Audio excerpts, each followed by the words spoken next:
এই দুনিয়ার সুখ আনন্দকে নষ্ট করে দেয় বার্ধক্য। মানুষ বুড়ো হতে চায় না। ভারতের একজন ধনকুবের আছে, নাম শুনেছেন না, মুকেশ আম্বানি। ওনার স্ত্রী নীতা আম্বানি, আমি একটা নিউজে দেখলাম, তিনি গোল্ড ওয়াটার খেয়েছেন। এক বোতল গোল্ড ওয়াটারের দাম মোস্ট লাইকলি $60,000। এক বোতল গোল্ড ওয়াটার। কেন? এটা খেলে বার্ধক্যের ছাপ নাকি চেহারায় লাগে না।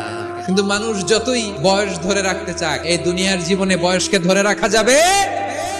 দেখবেন যে দাড়ি যার একটু সাদা হয়ে গেছে, কত ভাবে ওইটার একটু লুকিয়ে রাখা ট্রাই করে, আছে না নাই? হ্যাঁ, এটারে কলপ দেয়, এটার কেউ মেহেদি দেয়, এই যে পাকতেছে এখানে পাকতেছে। এখন দেখবেন যে অনেক শ্যাম্পু বের হয়েছে, অ্যান্টি এজিং শ্যাম্পু, ক্রিম বের হয়েছে, ক্রিম, অ্যান্টি এজিং ক্রিম। এটা বলে অ্যাট্রাকশন লাগায়, যেটা মাখলে মানুষ আর বুড়ো হয় না। তো আজ থেকে 5 বছর আগেও তো কুচকুচে দাড়ি ছিল, চুল ছিল, রং ধরা যৌবন জং ধরে শেষ। এই তো জীবন। This is the circle of life. জান্নাতে গেলে অমর হওয়া যাবে, তোমরা চির যুবক থাকবা, আর বার্ধক্য তোমাদের স্পর্শ করবে না। সুবহানাল্লাহ বলেন।